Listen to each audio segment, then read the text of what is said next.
আমার প্রিয় ভাইয়েরা, একটা জিনিস চিন্তা করে দেখুন আপনারা, এই যে বস্তাটা যে দেখতেছেন না, এখানে গাড়া ছিল, এটা হলো গিয়ে উটের শিগল বা জঞ্জির, যেটাই কই না কেন, কথাটা মনোযোগ দিয়ে শুনেন আল্লাহর বান্দারা।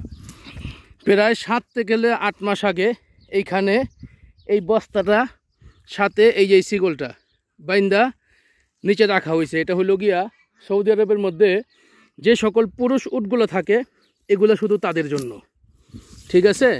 এই যে পুরুষ উটের উট, এই যে পাও বাইন্দা রাখে এই যে শিগল দিয়া।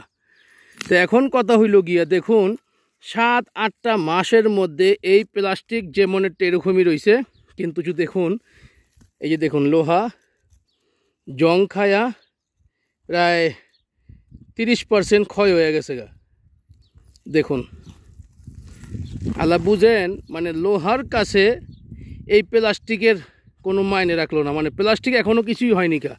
এই যে বস্তা, আর দেখেন এই যে দেখেন লোহা ক্ষয় হইতে হইতে দেখেন কত পর্যন্ত গেছে গা। আল্লাহ চিন্তা করে দেখেন, হ্যাঁ, এই প্লাস্টিক কতটা ভয়ঙ্কর হতে পারে। এই জন্য প্রতিটা দেশের সরকার কি বলে, আপনার প্লাস্টিকগুলা আপনারা সংরক্ষণ করে রাখেন।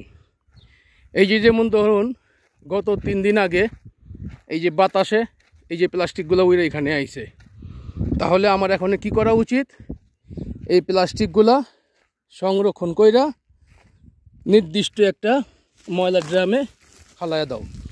আর না হলে এই যে মরুভূমির সৌদি আরবের জায়গাগুলো নষ্ট হয়ে যাবে। এবং যারা আমার এই ভিডিওটা দেখতেছেন, সকলের কাছে বিনীত অনুরোধ করব, প্লাস্টিক জাতীয় যেই কোনো বস্তা হোক, পলিথিন হোক, সবাই আমরা সংরক্ষণ করে নির্দিষ্ট একটি স্থানে ফেলে দেব। কারণ এতে তো একটা প্রমাণ পাইছেনি, মানে বস্তা পচার আগে লোহা শুদ্ধ ক্ষয় হয়ে গেছে গা। তো এই বিবেচনা করে আপনারা যেই কোনো বস্তা এরকম যেটাই হোক প্লাস্টিক জাতীয় জিনিস সবাই একটা নির্দিষ্ট স্থানে ফেলাবেন। ভিডিওটা ভালো লাগলে সকলের সাথে শেয়ার করবেন এবং সকলে সুন্দর দেশ গড়ার লক্ষ্যে কৃষি জমিনের কথা চিন্তা করে আপনারা সব ধরনের প্লাস্টিক নির্দিষ্ট স্থানে ফেলবেন।